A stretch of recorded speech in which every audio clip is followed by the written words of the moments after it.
Bro, I signed a plea agreement for 109 months. I signed to the lower third of the sentencing guideline. I signed to 109 months. Bottom line is, you didn't take the single plea. You went in and was giving them information on shit that they already had and thought it was cool, but you still, that was part of that. You just confirmed other shit that the other CIs just done told. Well over 2 years now. Y'all know I ain't got no information that y'all didn't know. Even if I did, bitch, I ain't giving it up. I ain't have to say that to him.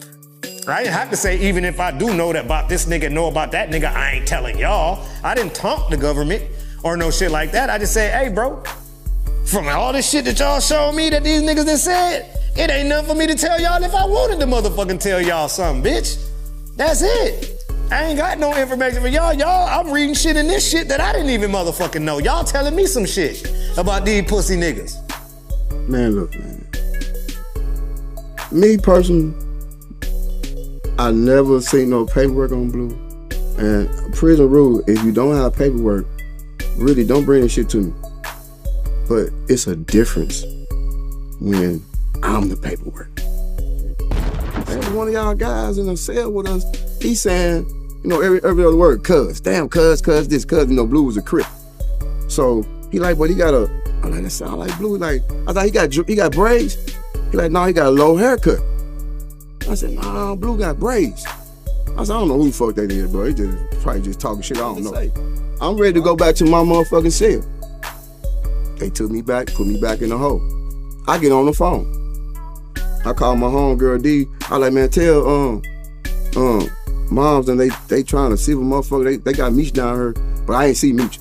They got him down here, they trying to see if he want to tell them woo and all that shit. I like, man, that's some bullshit. She said, where you at? I said, I'm in Lovejoy. She said, that's crazy. He said, Blue down there. I said, Blue down where? She said, Blue down there in Lovejoy, where you at? I said, shit, so Blue ain't down here with me. I said, Blue down with me, he'll be back in the hole. Now, mind you, Chip 2 Cuzzo was back there and D-Shot was back there.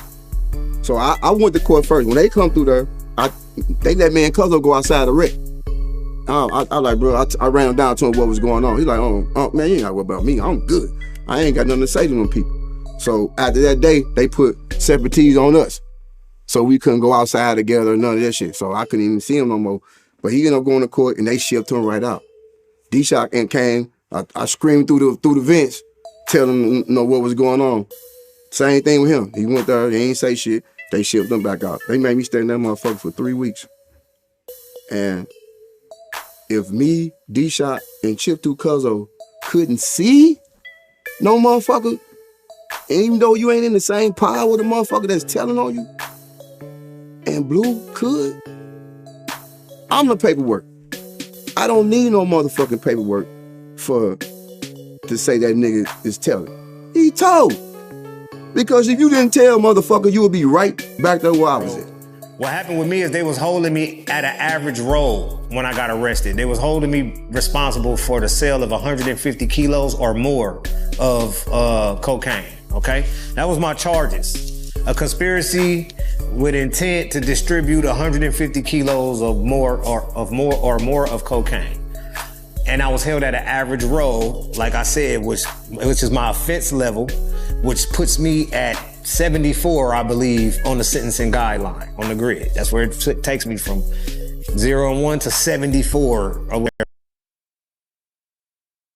whatever it is, I believe, or 34, or whatever it is. It puts me there from that charge, okay? That's what they charged me with, and I signed my plea for 109 months. I was awarded the safety valve. Now, the safety valve has 2 articles. Article 1, you can qualify for the safety valve by cooperating in a timely manner, not cooperating with the government against a defendant, okay? Not snitching or telling. Cooperating in a timely manner means the government presents you with information that they have against you in their affidavit of indictment, and they're explaining to you why they indicted you. These people said these things about you. We took it to the grand jury. They issued us an indictment, and here we are today. Okay? So, out of the 11 statements that are here, you have to admit to 11 statements. If not, then you could zip your shoes up, nigga, and we're gonna take you to trial because you're not cooperating. To cooperate with the government means that when they tell you what these people told on you and they telling you what they charging you with, you can't argue with them. If you argue with them, try to say, no, I didn't do that, he lying. All right, then get your attorney together. We going to trial then. We'll figure this out in court. That's how the courting system goes. You feel me? When they say you did this and you did that, you say, you lying, then you gotta go to trial. Or you sign a plea agreement, which is an agreement agreeing that what they putting in this affidavit, you did. Okay? And that's cooperating with the government. When you do not cooperate with the government, you tell them, fuck y'all, I ain't do none of this shit, bitch. Take this shit to trial, ho. I'm going to trial, bitch. You're not being cooperative, okay? We said you did this, you said you didn't. You ain't cooperating? All right, we finna try to take you and give your ass 1,000 years then, bitch, since you don't wanna cooperate. Just because they say cooperation, it does not mean telling. People gotta understand that as a people. They get these terms fucked up. Man, look, man. You ain't gonna be arguing with no 50. You probably won't even be talking to no whack 100. You know what I'm saying? Like, you would have been with us. We could have still been, instead of you trying to rap, we could have been trying to get a label together like I'm doing now. You know what I'm saying? Like, but you chose the other route, bro. So you just gotta chalk it up and live with it, man. You trying to act like you ain't did shit, you a motherfucking lie. Just because in another sense, cooperating does mean cooperating with the police and getting people in trouble and doing 5K1 downward departures and Rule 35 downward departures, and that kind of cooperation to wiggle yourself out of something is different. You did. And I'm telling you, I'll tell you in your face. My nigga, like, you don't sit there and you rapped about all this, don't do this, we don't do that type shit. And as soon as you get by yourself, I guess you had to go talk to him. Let me tell you something else. I never talk to no motherfucker. Cooperating does mean cooperating with the police and getting people in trouble and doing 5K1 downward departures and Rule 35 downward departures, and that kind of cooperation to wiggle yourself out of something is different. When you just get in trouble and charged with something, nigga, and you sign your plea agreement in a timely manner, that's called cooperation as per Article 1 of the safety valve, okay? So number 1 is cooperation in a timely manner, meaning pleading guilty in a timely manner. I could have just said it like that, but they word it as cooperating. They don't say he pled out in a timely manner. It don't word like that. It words that he cooperated in a timely manner. That's how it words. So we got to school these people so they understand the terminology to know that just because they said cooperate, it don't mean he said snitch. You did. And I'm telling you, I'll tell you in your face. Now, hold on.